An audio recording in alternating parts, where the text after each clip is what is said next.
Ladies and gentlemen, one thing that I have observed very, very keenly, and I have finally come to realize, is that the AZIMIO La Umoja One Kenya Alliance leaders, specifically in the larger Mount Kenya region, are the only leaders who are extremely bitter. They are extremely disappointed with Raila Odinga's decision to support President William Ruto's government ahead of the 2027 general elections. The reason behind this, I guess, it is because these leaders from the Mount Kenya region in AZIMIO La Umoja One Kenya Alliance were hiding behind Raila Amolo Odinga. These leaders were using Raila Amolo Odinga for their own selfish political interest. A good example, remember that Raila Odinga called for demonstrations, street protests across the country, but these leaders did not participate. When Raila Odinga was being tear-gassed during the demonstrations just a few months back, these AZIMIO leaders from the larger Mount Kenya region were nowhere to be seen at all. Now that Raila Odinga has finally made a decision, together with his ODM political party, Raila Odinga has been supported by his supporters from the Luo Nyanza region to join Ruto's government. These AZIMIO leaders from the Mount Kenya region are the only ones complaining about Raila Odinga's decision. And you can clearly tell, when you look at this issue very keenly, the former head of state, Uhuru Kenyatta, must be the one fueling all this issue. Because in the recent past, the rate at which AZIMIO leaders from the larger Mount Kenya region have been exiting AZIMIO, you can clearly tell that there must be a force behind this. The NARC Kenya party leader, Martha Karua, was the first Kikuyu leader from AZIMIO in the larger Mount Kenya region to officially exit AZIMIO La Umoja One Kenya Alliance on 25th of July. Martha Karua did not just quit AZIMIO or exit AZIMIO, because Martha Karua was very angry, was very bitter at Raila Odinga. She wrote a very funny letter to Raila Odinga.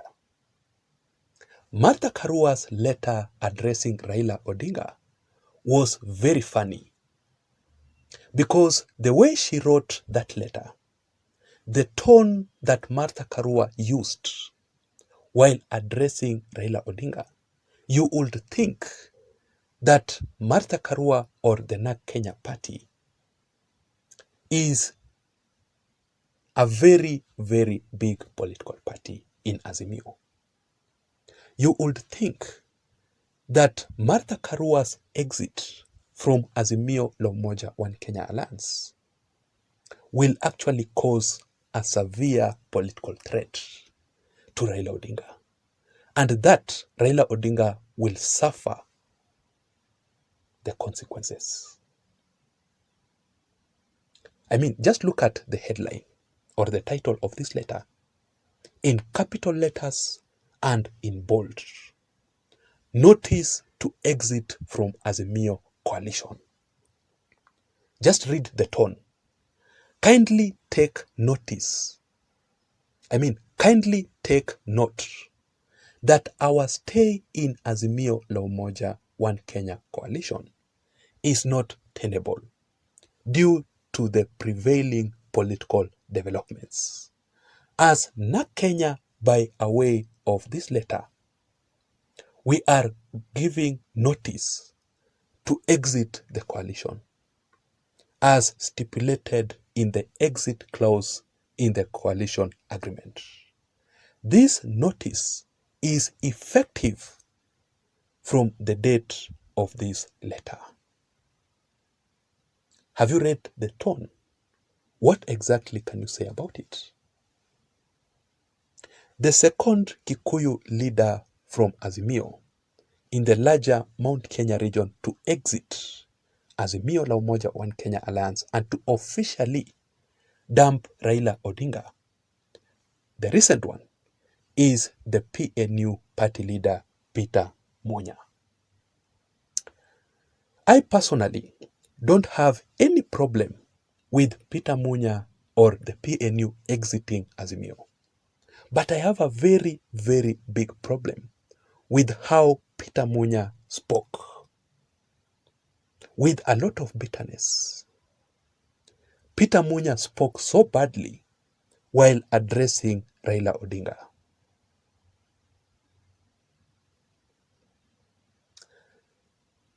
Before I play for you that particular video by Peter Munya, I just want us to be fair here because I always give credit where it's due. So let me ask you, how many votes did these leaders from AZIMIO in the central region deliver to Raila Odinga?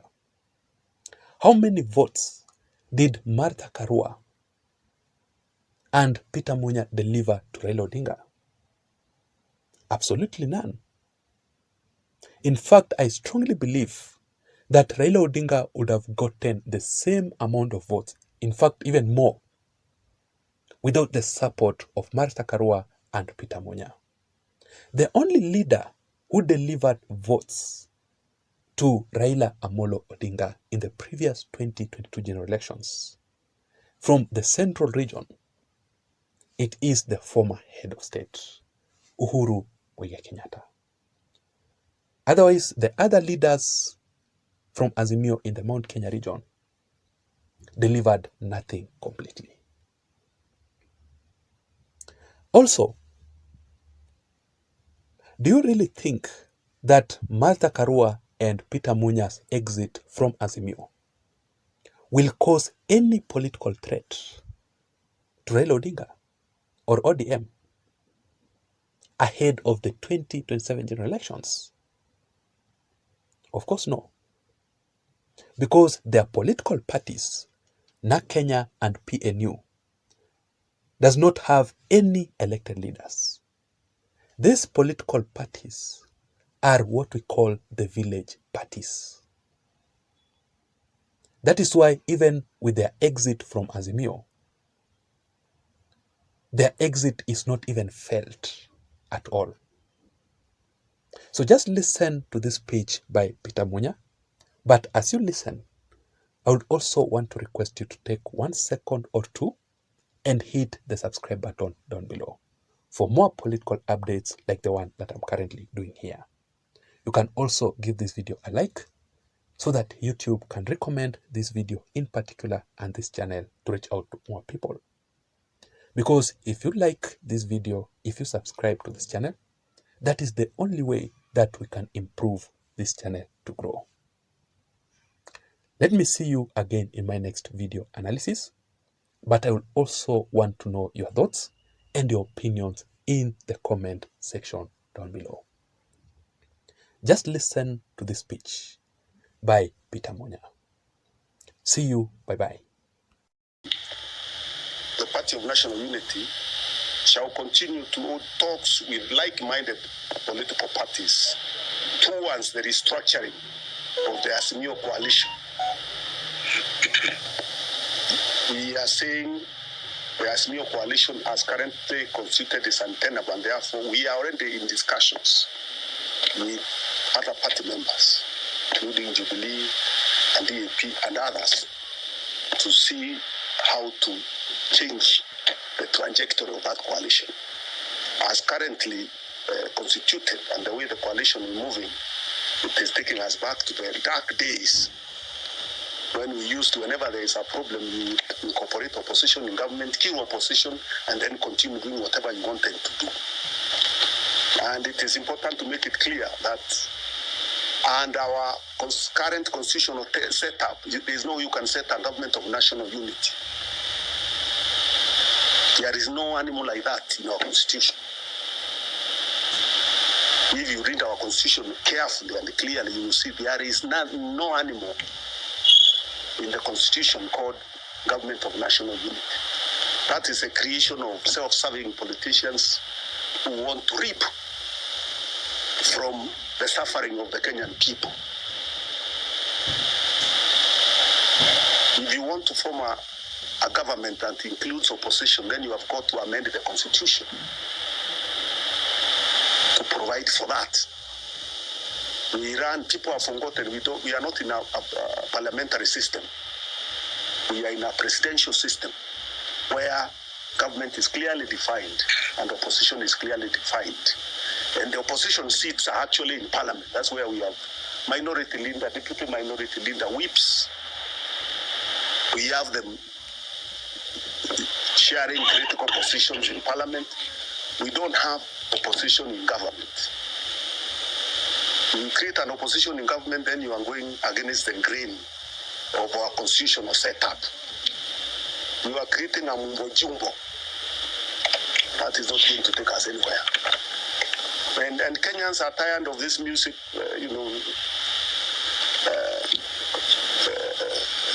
musical chairs where you move one chair this side and then you move it another side without addressing the underlying issues that are affecting the citizens. Our economy is in very bad shape. Companies are closing. Key gains that we have had for over the years are being watered down. Poor people can't take their children to school now. The insurance that people are relying on, even if it had some challenges, has been scrapped and something else created. We don't have medicine in our hospitals. Everything is crumbling. I don't think people went into the street to protest so that you can have an inclusion of a few people in government. That is why we are saying it's not a government of national unity. It's indeed a government united against the people. Tukifunga kwa Kiswahili tunasema fumbo mfumbie mjinga, mwerevu amekwisha jua